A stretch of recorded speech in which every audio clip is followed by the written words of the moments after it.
공식적으로는 인천국제공항 또는 간단히 인천공항이라고 불리는 인천국제공항은 수도 서울의 주요 국제공항이자 한국 최대 규모의 공항입니다. 아니, 이런 영화 같은 나라가 정말로 존재했다고요? 한국 방문한 체코 청소년 승마팀. 한국 공항 나서자마자 얼빠진 이유. 서울의 한 지하철역 내부 한 외국인 소녀가 한국인 남성들에 의해 어디론가 끌려가고 있고 그녀의 보호자로 보이는 여성은 울부짖으며 도움을 청하고 있는데요. 그러나 모두가 그들에게 냉담한 반응을 보이며 절망적인 상황만이 이어지던 그 순간 벼랑간 자신들을 억지로 끌고 가던 남성이 건네준 물건을 본 여성은 깜짝 놀라 뒷걸음질치고 마는데요. 그렇다면 이 외국인이 한국에서 무슨 경험을 했던 것인지 자세한 내용 살펴보도록 하겠습니다. 안녕하세요. 저는 체코 청소년 승마팀의 코치로 재직 중인 테레자라고 합니다. 최근에 저희 팀은 한국으로 훈련 겸 휴가를 가게 되었는데요. 저희 팀의 선수용 경주마들이 원인 불명의 이유로 단체로 알아눕게 되어 몇 주간 훈련을 하지 못하게 되었거든요. 체코를 대표하는 저희 팀에게 몇 주 동안의 훈련 공백은 정말 치명적이었고 그렇게 협회 측의 지원을 받고 한국으로 가게 된 것입니다. 한국은 좋은 말들이 많기로 유명하기도 하고 한국의 자연환경 자체가 훈련에 적합한 요소를 전부 갖추고 있다고 했거든요. 물론 학부모들 중에는 한국은 후진국 아니냐며 치안이 불안정한 국가에 자신의 아이를 보낼 수는 없다며 항의를 하는 경우도 있었지만 그렇다고 별다른 수가 있던 건 아니었기에 저는 지도 선생님 신분으로 한국에서 아이들을 통솔하게 되었습니다. 그리고 학부모들의 불만이 무색하게도 그건 바로 입국 수속 과정에서 일어난 일이었는데 인천공항에는 미성년자들만 전문적으로 심사해주는 별도의 창구가 존재했거든요. 그리고 인천공항은 이미 디지털화가 전부 완료된 최첨단 공항인지 순식간에 디지털 대조 과정을 거치고 5분도 안 되어 저희를 입국시켜줬습니다. 이건 제 유럽에서의 입국 수속 경험을 통째로 부정할 만큼 도저히 말이 안 되는 상황이었는데요. 저처럼 부모가 아닌 보호자가 여러 아이들과 해외에 올 경우 기본적으로 아이들의 보호자가 맞다는 증빙 서류와 법적 보호자 동의 과정을 거쳐야 하고 혹여라도 납치 조직과 관련된 건 아닌지 검사하는 엄격한 심사도 추가적으로 받아야 하거든요. 물론 유럽의 공항들은 이 모든 과정을 전부 아날로그 방식으로 처리하기에 기본적으로 수시간에서 10시간이 넘게 공항에 붙잡혀 있어야 하죠. 하지만 한국은 이러한 모든 과정을 전부 기계와 컴퓨터가 대신 처리해주고 있었고 그렇게 저는 다리가 아프다며 치멀거리는 아이들을 달랠 필요도 없이 순식간에 한국으로 입국할 수 있었습니다. 그런데 약간의 문제가 있었어요. 인천공항 내부가 너무나도 넓고 다양한 복합시설이 존재해서 그런지 저는 인천공항을 어떻게 빠져나가야 할지 도저히 감이 안 왔거든요. 체코의 공항은 인천공항의 110도 안 되는 규모고 편의시설이나 문화시설 따위는 전혀 없이 그저 활주로만 있는 게 다인데요. 그래서 이 정도의 선진적인 인프라는 제게 매우 어렵고 어색하게 느껴졌습니다. 그런데 그렇게 제가 길을 잃은 채 방황하고 있던 그때 갑자기 형광색 옷을 입은 한국인 노인이 다가오더니 길을 헤매고 있다면 자신이 도와주겠다고 말해오는 거 아니겠어요? 그는 다소 서툴지만 또박또박한 영어 발음으로 제게 말을 걸어왔고 저는 그가 돈을 노리고 접근한 줄 알고 약간의 경계를 했습니다. 체코에서는 이러한 공공시설이나 관광지에서 관광객들에게 원치 않는 설명을 일방적으로 내뱉고 그에 대한 수고비를 요구하는 전문 직업까지 존재하는 상황이거든요. 그런데 이 할아버지는 자신은 이곳 공항에서 외국인들을 도와주는 일을 하고 있는 직원이라며 저희가 원하는 곳까지 무료로 데려다 주겠다는 말을 건네오는 거 아니겠어요? 알고 보니 인천공항에서는 이러한 노인들에게 외국인들을 도와주는 역할의 일자리를 맡기고 있던 거였습니다. 체코에서는 노인을 위한 일자리나 복지가 전무하고 오갈 데 없는 노인들은 거린이나 노숙인으로 전락해서 많은 사회적 문제를 일으키고 있는 게 현실인데요. 심지어 아직 정년이 끝나지도 않았음에도 그저 일하기가 귀찮다는 이유로 자발적으로 노숙인의 길을 택하는 사람들도 상당히 많습니다. 그러나 한국은 제도적으로도 약자를 보호하는 시스템이 갖춰진 상태였고 한국의 노인들은 정년이 넘어도 계속해서 일할 의지를 보이며 삶을 성실한 태도로 살아간다는 점이 무척이나 존경스럽더라고요. 아무래도 한국이 이렇게나 빠른 성장 속도를 통해 최고의 선진국이 될 수 있던 까닭도 한국 노인들의 부지런한 태도가 아닐까 싶을 정도로 한국인들은 제게 많은 깨달음을 줬습니다. 그렇게 한국인 노인은 저희에게 친절한 미소를 보이며 버스 정류장까지 안내해줬고 팁을 주려는 저를 한사코 말리며 한국의 팁 문화 따위는 없으니 절대로 팁을 내지 말라는 조언을 해주시더라고요.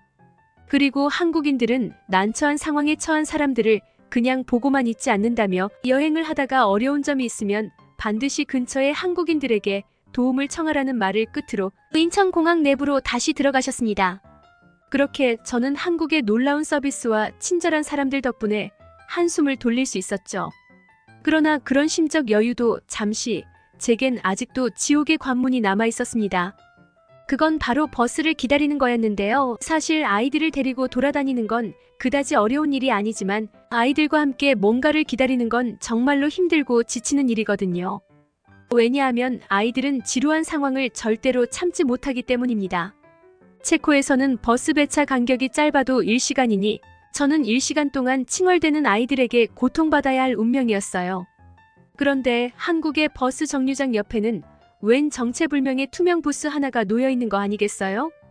그리고 제가 의아해서 부스 안으로 들어감과 동시에 그 즉시 경악을 금치 못하고 말았죠. 왜냐하면 그저 버스 대기소쯤으로 생각하고 들어갔던 그곳에는 체코에서는 상상조차 할 수 없는 최첨단 장비들로 가득 차 있었거든요. 일단 부스 안에 한국인들은 하나같이 의자에 휴대폰을 방치해두고 있길래 도대체 뭐 하는 건가 싶었는데요. 알고 보니 이 부스에는 무료 무선 충전기가 구비되어 있어서 충전기를 들고 다니지 않아도 무료로 전자제품의 배터리 충전을 할 수 있도록 되어 있더라고요. 그리고 이곳에는 승객들이 버스를 기다리면서 간단한 게임을 즐기거나 영상을 볼 수 있도록 거대한 액정에 조이스틱까지 구비되어 있었는데요. 한국은 그저 흔한 버스 정류소마저 최첨단 디지털 인프라를 갖추고 있던 것입니다. 덕분에 기다리는 것을 통 못하던 아이들은 버스 정류장의 부스 안에서 게임을 즐기며 얌전히 버스를 기다릴 수 있었는데요. 저는 한국의 이러한 선진적인 디지털 인프라에 정말 혀를 내두를 수밖에 없었습니다. 사실 체코에서는 의자조차 제대로 없는 허름한 버스 정류장에서 매연 냄새를 맡으며 몇 시간이 되든 버스를 기다려야 하는데요. 그러나 한국에서는 공기청정기가 설치되어 있는 쾌적한 부스 안에서 게임을 즐기며 편안하게 버스를 기다릴 수 있다니 이건 정말 상상조차 해본 적이 없는 미래의 시스템 그 자체였던 것입니다. 그리고 체코에서는 사람들이 버스 정류장의 철제 팻말까지 모조리 뽑아가서 근처 고물상에 팔아버리는 일이 비일비재한데요. 하지만 한국인들은 이러한 공공장소에 구비된 고급 장비들을 보고도 아무도 훔쳐가지 않는 모습을 보니 저는 선진국의 시민의식은 이 정도구나 싶어 약간의 당황스러운 감정마저 느끼게 되었습니다. 저는 곧 한국의 버스 배차는 몹시 체계적으로 되어 있어서 5분도 기다리지 않아도 된다는 점을 깨닫고 이 나라와 체코를 비교하는 건 무의미하다는 생각을 하게 되었지만 말이에요. 그렇게 저는 한국의 수준 높은 인프라 덕분에 편하게 이동할 수 있었습니다. 그리고 목적지에서 내려 지하철역으로 향했을 때 저는 중요한 사실 하나를 간과하고 있었다는 것을 깨닫고 말았죠. 저는 한국협회에 들려서 서류를 작성해야 하기도 하고 말을 대여하는 데 필요한 여러 일 처리를 수행해야 했거든요. 그런데 연락을 주고받을 휴대폰을 가진 아이들이 단 한 명도 없다는 사실을 뒤늦게 알아차리고 엄청난 불안감에 휩싸이게 되었습니다. 아무리 한국이더라도 외국에서 연락수단도 없이 아이들만 홀로 방치하는 건 꽤나 위험해 보였거든요. 그렇게 고민을 하던 와중 저는 일전에 공항에서 저희를 도와줬던 할아버지의 말씀이 떠올랐고 주저없이 영무실에 들어가서 도움을 요청하게 되었는데요. 그런데 한국인 영무원은 제게 정말 삼상치도 못한 반응을 보이는 거 아니겠어요? 그는 웬 스마트폰 꾸러미를 가리키며 정불안하면 이곳에서 공공 스마트폰을 대여해보는 건 어떻겠냐는 다소 황당한 이야기를 건네오더라고요. 그는 한국 지하철에서는 스마트폰이 없는 아이나 노인들 그리고 불의의 사고로 휴대폰을 분실하거나 배터리가 방전된 사람들을 위해 잠시 동안 스마트폰을 대여해주는 서비스를 진행 중이라는 도통 믿을 수가 없는 이야기를 하더라고요. 아니, 어떻게 생전 처음 보는 사람에게 고가의 스마트폰을 대여해줄 수가 있단 말인가? 제가 이런 파격적인 서비스에 헛웃음만 짓고 있자 이 영무원은 침착하게 말을 이어나가기 시작했어요. 그는 스마트폰의 일정 버튼을 누르면 세계 각국의 언어로 번역된 휴대폰 사용법을 들을 수 있다는 말을 시작으로 통신료는 기본적으로는 무료지만 서비스 악용을 막기 위해 비정상적인 통화량을 보이면 요금을 내야 한다는 상세한 설명을 해줬는데요. 그리고 공공 휴대폰 사용을 마치면 가까운 지하철역 역무실에 맡기면 검사 절차를 거친 후 반납 처리된다고 하더군요. 저는 이러한 한국의 몹시 체계적이고 전문적인 시스템에 깜짝 놀라고 말았고, 스마트폰까지 대여해주는 한국의 부유한 모습에 온갖 생각이 다 들기 시작했어요. 체코는 경제적인 문제 때문에 청소년들 중에 스마트폰을 가진 경우는 거의 찾아볼 수 없거든요. 그리고 체코에서는 중산층 이상의 여유로운 사람들이 아니고서야 삼성 같은 글로벌 기업의 스마트폰은 구경도 못하는 게 현실이죠. 하지만 체코에서는 너무나도 당연하게 여겨지는 이러한 부분들이 한국 같은 선진국에서는 무척이나 이상하게 여겨지고 배려까지 받아야 할 부분이라는 점은 엄청난 충격으로 다가오더라고요. 도대체 한국이 얼마나 부유한 국가면 남녀노소 스마트폰을 가지고 있는 게 당연할 수가 있는 것이며, 애초에 고가의 삼성 스마트폰을 무료로 대여해 줄 수가 있단 말인가요? 체코의 지하철에서는 이러한 서비스는커녕 오히려 지하철역 내에 비치된 의자를 훔쳐가거나 심지어 롤즈를 전문적으로 훔치는 조직까지 존재하는 상황인데요. 아마 체코에서 한국 같은 시스템이 생겼으면 전문 터리범에 의해 그 즉시 모든 공공 스마트폰이 털려버렸을 것이 분명해 보였습니다. 그렇게 저는 한국 지하철역에서 공공 스마트폰을 대여할 수 있었고, 체코어로 된 음성 도움말 서비스를 통해 아이들에게 스마트폰 조작법을 숙지시킨 뒤 무사히 지하철에 탑승하게 되었습니다. 역시나 한국은 선진국답게 지하철조차 매우 깔끔하고 널찍한 공간을 자랑하고 있었는데요. 체코에서는 턱없이 적은 손잡이와 없는 공간에 억지로 우겨넣은 듯한 좁은 좌석 때문에 한국 지하철은 몹시 과학적인 설계를 통해 만들어졌는지 손잡이도 충분했고 좌석 간격도 넉넉하더라고요. 그런데 역시나 인상 깊었던 건 바로 청결이었어요. 체코에서는 만취자나 정신 이상자들이 지하철 좌석에 소변을 보거나 신발을 신고 좌석에 올라가는 이해할 수 없는 행동을 하는 경우가 많은데요. 그러나 철도 공사 측에서는 예산 문제로 청소를 할 수 없다며 소변을 일주일 동안 방치해뒀다가 주말에만 청소를 하는 황당한 일처리를 하고 있죠. 그런데 한국 지하철은 좌석뿐만 아니라 전체적으로 엄청난 청결 상태를 자랑하고 있었고, 아이들은 이런 깨끗한 지하철은 처음 본다며 소리를 지르며 기뻐하더라고요. 그러나 기쁨과 신기함도 잠시, 위기는 순식간에 닥쳐오고 말았습니다. 정글놀이를 한다며 지하철 손잡이에 매달려서 장난을 치던 하나가 그만 중심을 잃고 그대로 바닥으로 떨어져 버렸거든요. 머리부터 떨어진 하나는 그 즉시 의식을 잃어버리고 말았고, 저는 너무나도 당황한 나머지 머릿속이 새하얘지고 말았습니다. 그런데 그때 제 옆에서 아이들을 흐뭇한 눈길로 구경하던 한국인 중년 남성이 돌연 좌석에서 일어나더니 이내 지하철 객실 내에 구비되어 있는 수화기를 들고 한국어로 뭐라고 중얼대는 거 아니겠어요?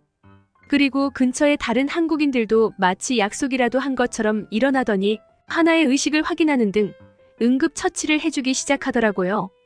저는 예기치 못한 상황에 패닉에 빠져 그저 손발이 굳은 채 눈물만 흘리고 있을 뿐이었지만, 한국인들은 놀랍도록 침착하게 자신의 일처럼 남을 도운 것입니다.